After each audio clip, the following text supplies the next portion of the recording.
So just begin to take a deep breath in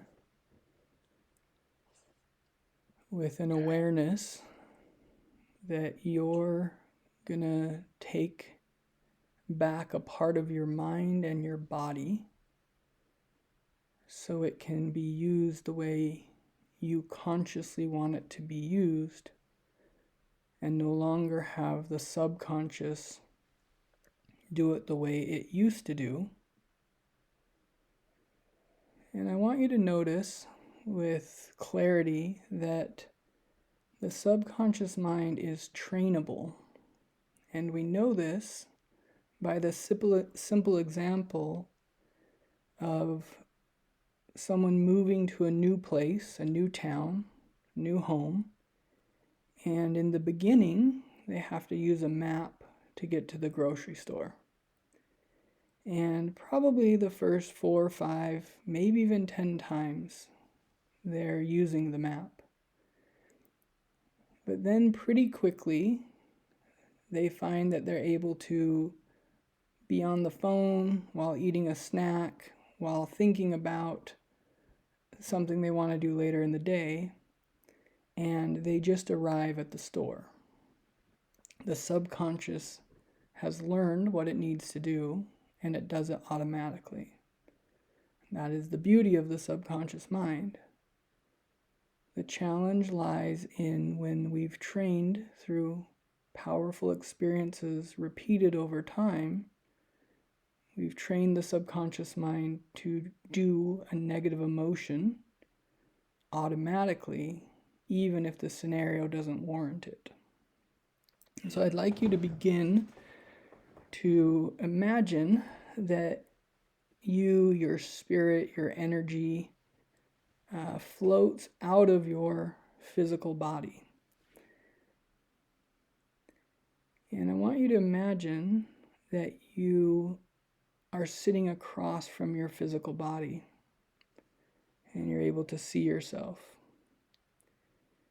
And I want you to notice that inside your physical body is thoughts,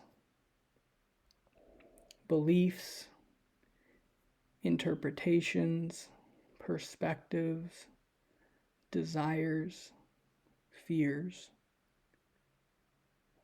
Inside your physical body, there can be an energy. Sometimes we call it anger, and we know what that energy feels like. Sometimes we call it lust, and we know what that energy feels like. Sometimes it's shame. We know what that energy feels like. Or sometimes it's apathy. So I want you to notice that this human body and this human mind can take you all over the place. And in fact have at times taken you all over the place. And I want you to notice that your consciousness wants to be connected and enjoy intimacy with your wife. And I want you to just get in tune with yourself and ask yourself, my conscious mind wants this, and also give yourself permission, do I really consciously want this? Or what would need to change so I do consciously want this? But allow yourself to get clarity. Allow yourself to get clarity of what you would need. So consciously you were excited to be intimate with your wife.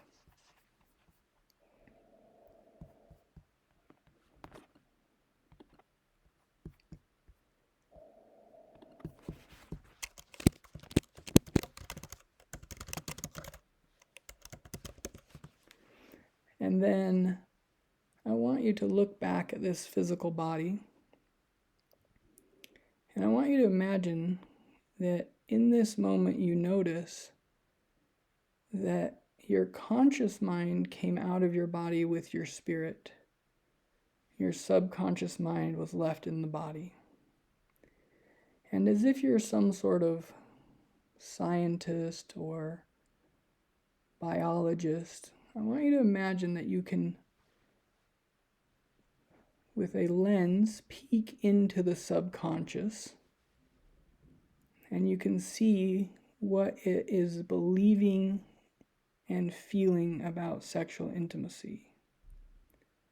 It may be believing that if it's not done right, all hell could break loose. It may be fearing that your wife could go into an emotional state that's painful for both of you. And I want you to notice that energy we call anxiety. The subconscious mind is using as an attempt to protect you against a negative experience. And I want you to ask your conscious mind, has this anxiety ever helped you have a positive sexual experience?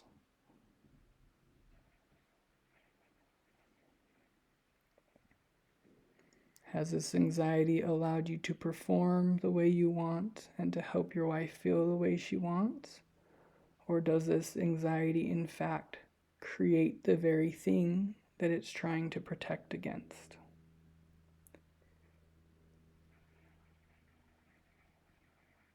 And just notice that this emotional state is inside and is guided by the subconscious mind, but the subconscious mind is guided by the conscious mind,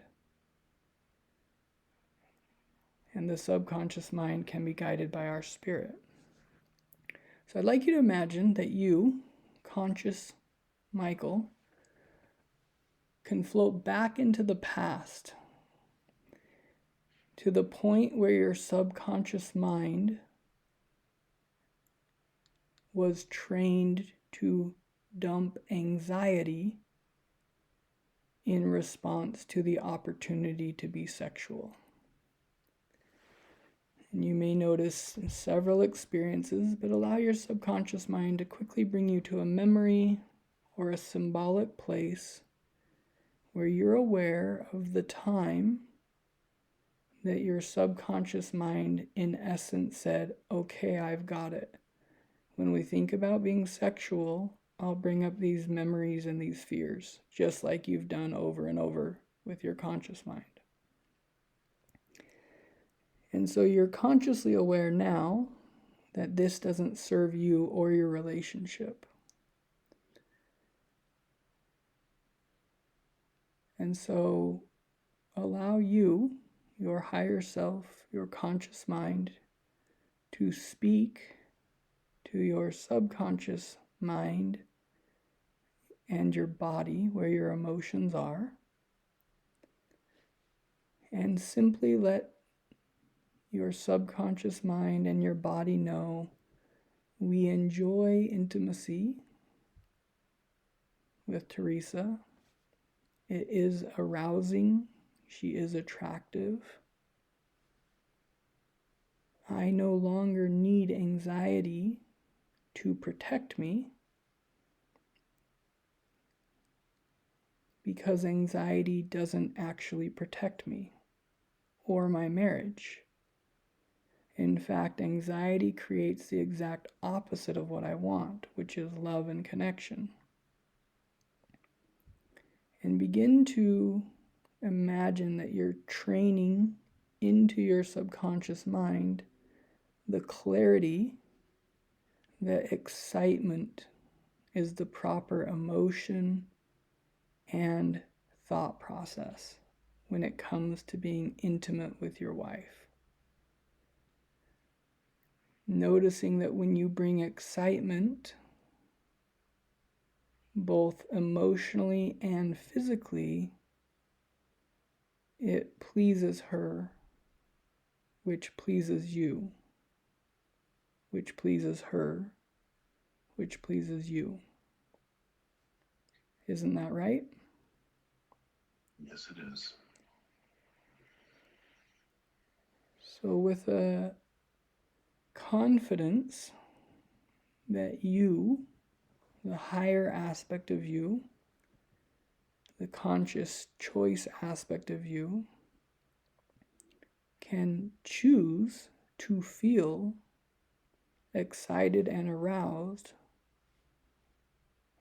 by being intimate with your wife, and your conscious choice can both override the subconscious, but ultimately allows the subconscious to change, where the subconscious no longer needs to see sexual intimacy with your wife as anything less than an opportunity to deepen connection, and that there's no threat of creating disconnection when the whole goal is connection.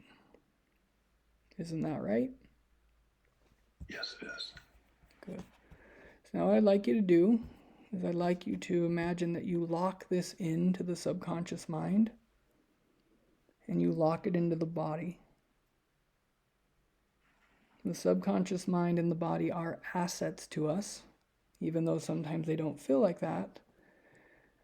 They're assets when we train them to be the instrument that we want them to be, automatically helping us to live the life we want to live, freeing up our conscious mind for greater creativity and connection. And I'd like you to begin to bring your higher self and your conscious mind back into your body with an awakening and an awareness that all you need to do to have a great sexual experience with Teresa is be you, that you are in love with her, and your thoughts and emotions and physical arousal will follow. When you're ready, take a deep breath in and come back to now, in charge of your sexuality, with the ability to co-create a connecting, pleasurable, uplifting experience with your wife.